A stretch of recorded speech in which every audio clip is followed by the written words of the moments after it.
কেকের মধ্যে কোনো পরিবর্তন করতে গেলে ওটা কাস্টমারকে দেওয়ার আগে আমি নিজেই টেস্ট করে দেখি, কারণ কেকটা কতটুকু ভালো লাগছে কি লাগছে না ওটা যদি আমি নিজে বলতে না পারি তাহলে কাস্টমারকে ঠিক কেমনে বলবো। যাই হোক, এটা ছিল একটা মিনি কেকের মধ্যে রসমালাই কেক। এখানের মধ্যে যে রসমালাইয়ের মালাই যেটা ইউজ করছি এটা কিন্তু আমি বাইরে থেকে কিনে এনেছি। দেন এটা কাস্টমারকে দেওয়ার আগে আমি চিন্তা করলাম আগে নিজে একটু টেস্ট করি এটা কতটুকু ভালো লাগে, কারণ এটা আমি একদম নর্মালি যখন একটু টেস্ট করি আমার কাছে খুব একটা অতিরিক্ত ভালো লাগে না, যার কারণে চিন্তা করলাম যে কেকের মধ্যে দিয়ে দেখি।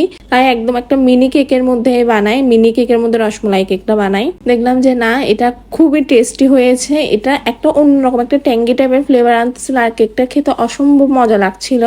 যদিও মিনি কেকের মধ্যে আমি ভ্যানিলা এবং চকলেট ফ্লেভার এই দুইটা ছাড়া অন্য কোনো ফ্লেভারই রাখি না, এটা শুধুমাত্র আমার নিজের টেস্ট করার জন্যই রাখা। কারণ একটা বড় কেকের মধ্যে যদি বানাও এটা যদি খারাপ লাগে তখন পুরো কেকটাই ওয়েস্ট যাবে। কারণ আমি চিন্তা করলাম একটা ছোট কেকের মধ্যে টেস্ট করে দেখি। আর আপনারা এখানে ঠিক ভিডিওটা যেমন দেখতে পারছেন ঠিক সেম পরিমাণ রসমালাই এবং ভিতরের মধ্যে পেস্তা বাদামটাও দেওয়া হয়ে থাকে।